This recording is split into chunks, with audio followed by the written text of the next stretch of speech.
If you are broke right now, it is not because you do not work hard enough. I need you to hear that. I have sat across the table from people who work 60, 70 hours a week and still cannot save a dollar. And I have sat across from people who work 20 hours a week and are worth 8 figures. The difference was never the hours. It was never even the income. I have watched people blow through $1 million in 18 months, and I have watched a school teacher retire with more money than most doctors. There is a formula underneath all of it. I did not invent it. I stole pieces of it from smarter people than me over 40 years of getting my face ripped off in the markets, and I am going to hand you the whole thing today for free, right now. I want to be honest with you about something before we go any further. None of what I am about to say is complicated. There is no secret chart, no insider information, no app you need to download. If you are waiting for me to hand you a trick, you are going to be disappointed. And if that disappoints you, pay close attention, because that reaction is probably part of why you are not where you want to be yet. The formula works precisely because it is simple enough that a teenager could understand it and boring enough that almost nobody actually does it. Before I do, I need one thing from you, not your money. Just hit that subscribe button. I am not saying that because YouTube tells me to say it. I am saying it because what I am about to walk you through took me 2 decades and a few very expensive mistakes to learn. And most of the people who teach this stuff charge thousands of dollars for a weekend seminar to say a fraction of what I'm about to give you in the next 25 minutes. So subscribe. It costs you nothing, and it makes sure you do not miss the next one. Because I am not done after today. Here is the first thing you have to fix, and it has nothing to do with money. It is how you see yourself. Most people walk around thinking of themselves as an employee who happens to have a little bit of savings on the side. That is backwards. I want you to start thinking of yourself as an investor who happens to have a job right now. That sounds like a small mental trick, but it changes every decision you make. An employee thinks about this month's paycheck. An investor thinks about what that paycheck can become in 10 years. An employee sees a bonus and thinks about a vacation. An investor sees a bonus and thinks about which asset it should go buy. I made this mistake myself early on. I got my first real paycheck, and I remember exactly what I did with it. I bought a watch, a stupid watch. I told myself I earned it, and technically I did. But that money never worked another day in its life after I spent it. It just sat on my wrist, depreciating while I congratulated myself. Every dollar you touch is either going to become an owner of something, or it is going to become a consumer of something. Cash sitting in a checking account is an owner of nothing. It just loses value quietly while you are not looking. Inflation eats it, whether you notice or not. A liability, a car, a gadget, a pair of shoes, that is a consumer. It takes money out of your life forever and gives you a feeling for about 2 weeks. An asset, a business, a stock, real estate that produces income. That is an owner, and owners get paid while they sleep, while they are on vacation, while they are asleep at 3 in the morning not thinking about money at all. The rich do not actually have a different bank account than you. They have a different question they ask before they spend. They ask, will this pay me, or will I pay for this forever? I want to give you a real comparison, because this is not just a mindset thing. It plays out in actual numbers. 2 people, same job, same salary, same starting age. One of them buys a brand new car every 4 years on a loan, because a car is what success is supposed to look like. The other one drives something reliable and unglamorous for a decade and puts the difference, sometimes $500, $600, $700 a month, into an index fund instead.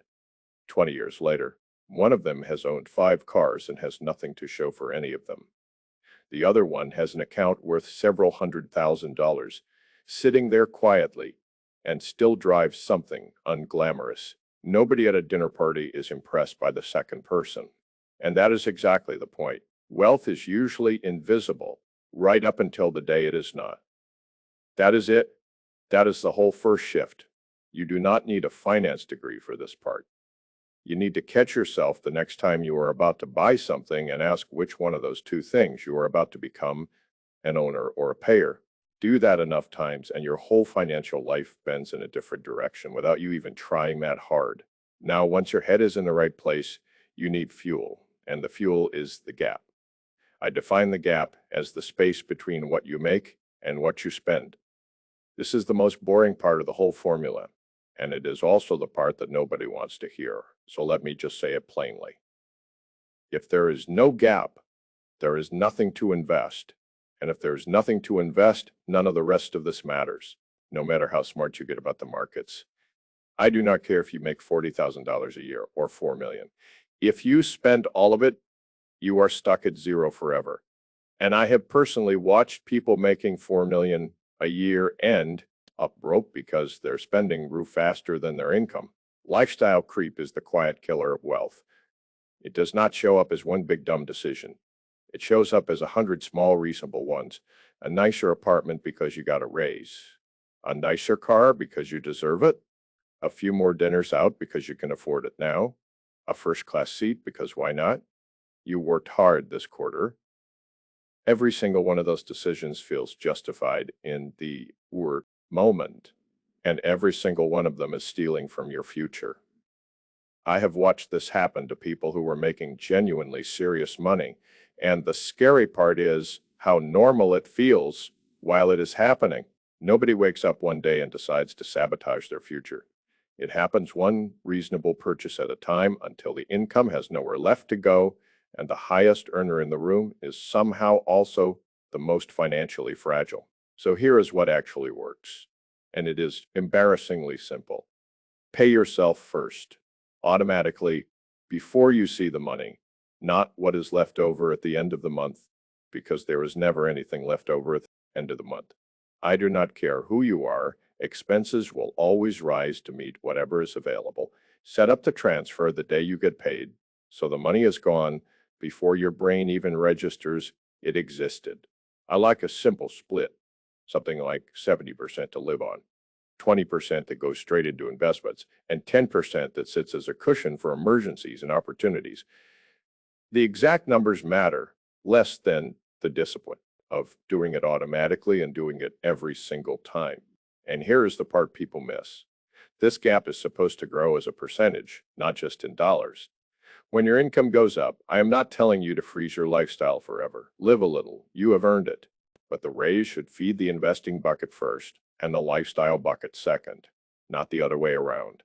If you get a 10% raise, let 7 of those points go straight into investing and enjoy the rest. Do this for 5 years and you will not recognize your own bank account. I promise you that. Skip this step and you can read every investing book on the planet, memorize every strategy I am about to give you, and it will not save you because you will never have any capital to put those lessons to work with. The gap is not the exciting part of getting rich, but it is the part that makes everything else possible. All right. So now you have money coming in every month that is not spoken for. This is where most people get it wrong. And I mean badly wrong, because they either do nothing with it out of fear or they gamble it away chasing whatever is hot on social media that week. The real skill, the one that actually separates the people who get rich from the people who stay comfortable, is understanding asymmetry. Here's what I mean by that. Every single bet you make in life, financial or otherwise, has 2 numbers attached to it. How much you can lose and how much you can gain. Most people spend their whole lives only thinking about the first number. They are so scared of losing anything that they never put themselves in a position where the upside is enormous. I understand the fear. I have felt it plenty of times myself, standing in front of a decision with real money on the line and a knot in my stomach. But here is the truth nobody tells you about wealth. You do not get rich by avoiding risk. You get rich by taking risks where the potential gain massively outweighs the potential loss, and then sizing your bets according to how confident you actually are. This is completely different from gambling, and I want to be clear about that difference because people confuse them constantly. Gambling is taking a risk where the odds are against you and hoping you get lucky. What I am describing is the opposite. Finding situations where the odds are quietly in your favor, where you could be wrong 9 times out of 10 and still come out ahead because the one time you are right pays for all the times you were wrong, many times over. Index funds are a form of this, by the way. In case you think I'm only talking about exotic bets, you are buying a piece of human progress and innovation. Over decades, The downside is limited by history, and the upside is essentially unlimited over a long enough timeline. A small business you build in your spare time is another form of this. You might lose a few $1,000s and a lot of weekends, but the upside, if it works, could change your entire family. Tree learning a skill that takes you 18 months of evenings and weekends is another one of these bets. The cost is your time and a little discomfort. The payoff could be doubling your income for the rest of your working life. None of these feel like the kind of bet a gambler makes, and that is exactly why they work. The mistake most people make is putting their courage and their capital into the wrong places. They will bet everything on a stock tip from a stranger online, something with a real chance of going to zero, but they will not take a small, calculated risk on themselves, on a business idea, on a certification, on a move to a city with better opportunity. They save their boldness for the situations where the odds are actually stacked against them, and they play it painfully safe everywhere. The odds would have favored them. Flip that around. Save your boldness for bets where the math is actually on your side, and stay conservative everywhere else. That asymmetry, more than any stock pick or secret strategy, is the actual engine of real wealth. It is not about being fearless. Plenty of wealthy people are quietly terrified most of the time. It is about being selective and only spending your fear budget on things that could genuinely wreck you, while being bold about everything that could only help you. Here is where I want to slow down, because this next part is the one that has made and lost more fortunes than anything else I'm going to tell you today. And it is simply this: patience is the whole game. Everyone wants the strategy, the ticker symbol, the secret trick. Almost nobody wants to hear that the actual answer is sit still and let time do the work. I know that sounds unsatisfying. I know you wanted something more exciting, but I have personally seen brilliant, hardworking people destroy incredible portfolios because they could not stop touching them. They would build something solid, watch it dip 10%, panic, and sell at exactly the wrong moment, then buy back in once it felt safe again, which of course is always after it already went back up. They did this over and over, and every single time it cost them money, because the market does not reward activity, it rewards patience. I have a phrase I say to myself when I feel that itch to fiddle with something. That is, working fine, doing nothing is also a decision, and often it is the correct one. Compounding is not fast in the beginning. For the first several years, it can feel like almost nothing is happening, and that is exactly the part where most people quit, right before the curve starts to bend upward. Money that compounds is like a snowball rolling down a very long hill. In the first 100 feet, it barely grows at all, and you start to wonder if this whole thing is a waste of time. But give it a mile, and it becomes an avalanche. Somewhere around year 8 or 9 for most people, the growth from the money itself starts to outpace the growth from new contributions. And that is the moment it stops feeling like saving and starts feeling like magic. The problem is nobody has the patience to walk the mile. They check the snowball every 5 minutes and get discouraged that it still looks small, and they quit right around the point where quitting costs them the most. There's also a quieter danger here, and it is a comparison. You will watch someone else's investment or business take off faster than yours and feel like you are doing something wrong. Most of the time, you are not. You are simply on a different part of the curve, and the curve always looks unimpressive right up until it does not. If you take one thing from this entire video, let it be this: decide on your strategy when you are calm and thinking clearly, then get out of your own way and let boredom do the heavy lifting.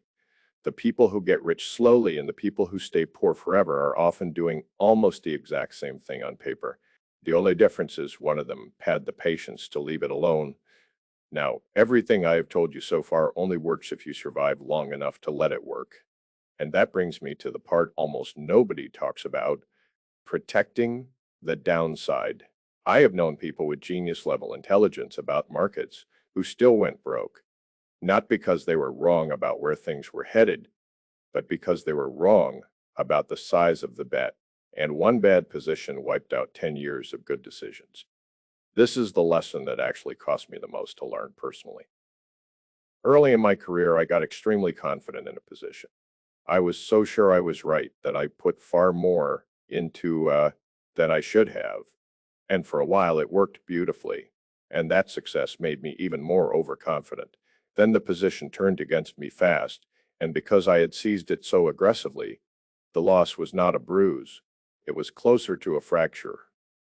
It took me a long time to rebuild from that. And the lesson burned itself into me permanently. Being right does not matter if you cannot survive being wrong. Here's a distinction I think about constantly. Being right and making money are not the same thing. You can be completely correct about where an investment ends up in 5 years and still lose everything.